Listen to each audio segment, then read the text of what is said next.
Welcome to பெரியம்மா சமையல். வாங்க, இன்றைக்கி நம்ம வந்து மசாலா அடை செய்ய போகிறோம். அதுக்கு என்னென்ன தேவையான பொருள்னு பார்ப்போம். புழுங்கல் அரிசி வந்து 1 டம்ளர் ஊற வச்சுருக்கோம். அந்த 1 டம்ளர் இந்த அளவுக்கு 1 டம்ளர் ஊற வச்சுருக்கேன்.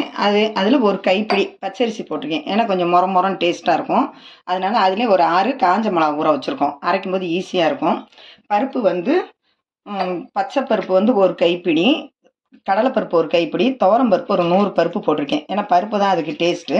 இதையும் கழுவி நல்லா ஊற வச்சுக்கிட்டோம். இப்போ ரெண்டையும் சேர்த்து நம்ம அரைக்கிறோம். அரைக்கிறதுக்கு வந்து பெருஞ்சீரகம் 1 ஸ்பூனு, பூண்டு ஒரு 10 பல் பூண்டு போட்டு அரைச்சோம்னா வாசனையாக இருக்கும். இப்போ அரைச்சிட்டு அது எப்படின்னு காட்டுறேன் உங்களுக்கு. இது வந்து அரைச்சி எடுத்துங்க. இது வந்து எதுக்கு செய்யணும்னா, சண்டே வந்து டெய்லி நம்ம இட்லி தோசையாக சாப்பிட்றோம். சண்டே ஃப்ரீயாக இருக்கும்போது உங்களுக்கு ஈஸியாக இருக்கும் செஞ்சு சாப்பிடும்போது. பிள்ளைகளும் வீட்டில் இருப்பாங்க, ஸ்கூல் போகாமல். வேலைக்கு போகிறவங்களுக்கும் கொஞ்சம் ஈஸியாக இருக்கும். சும்மா 2 மணி நேரம் ஊறினா போதும். உடனே அரைச்சி நம்ம உடனே செஞ்சிடலாம். புளிச்சிச்சுன்னா நல்லா இருக்காது. இது புளிக்க விடாமல் நம்ம செய்யணும். மாவு புளிச்சிட்டாலே டேஸ்ட்டு போயிடும். ஏன்னா பருப்பு புளிச்சா நல்லா இருக்காது. அதனால் புளிக்காமல் பார்த்து செய்யணும். இப்போ இதை அரைச்சி எடுத்துக்கிடுவோம். நல்லா அரைச்சி எடுத்துட்டோம். பருப்பையும் பெருஞ்சீரகம் பூண்டு எல்லாம் சேர்த்து அரைச்சிக்கிட்டோம். அரிசி பருப்பு எல்லாத்தையுமே அரைச்சிட்டோம். பூண்டும் பெருஞ்சீரகம் சேர்த்து அரைச்சிருக்கோம். அப்போ தான் அது வாசனையாக இருக்கும்.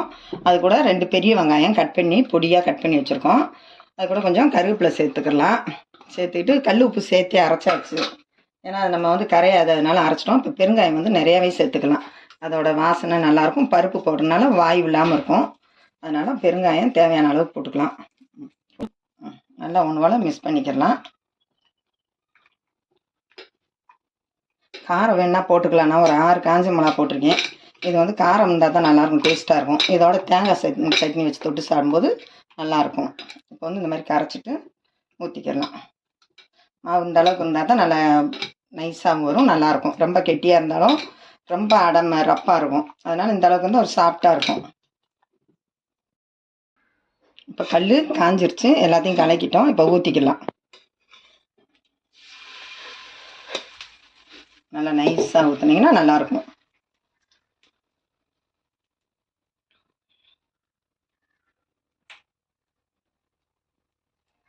பிள்ளைகளுக்கு வீட்டில் இருக்கும்போது ஞாயிற்றுக்கிழமை ஒரு நாள் தான் நமக்கு செய்கிற டைம் இருக்கும். மற்ற நேரம்லாம் எல்லாத்துக்கும் டைம் இருக்காது. பிள்ளைய காலையில் ஸ்கூலுக்கு போகிறனால டைம் இருக்காது. இந்த மாதிரி நேரம் செஞ்சு கொடுத்தீங்கன்னா ஃப்ரீயாக சாப்பிட்லாம். நல்லாவும் இருக்கும், டேஸ்ட்டாகவும் இருக்கும். அதனால தான் அடை செய்கிறோம்.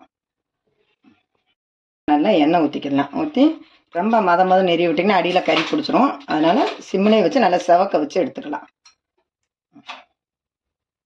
அடியில் செவந்திருக்கும். இப்போ பரட்டி பார்த்துக்கோங்க. அடியில் செவந்துட்டு இப்போ இதை 2 பக்கம் ஒன்று போல் பரட்டி விட்டு எடுக்கலாம். நல்லா செவக்க வச்சு எடுத்தால் தான் டேஸ்ட்டாக இருக்கும். லைட்டாக எண்ணெய் தடவிக்கணும்.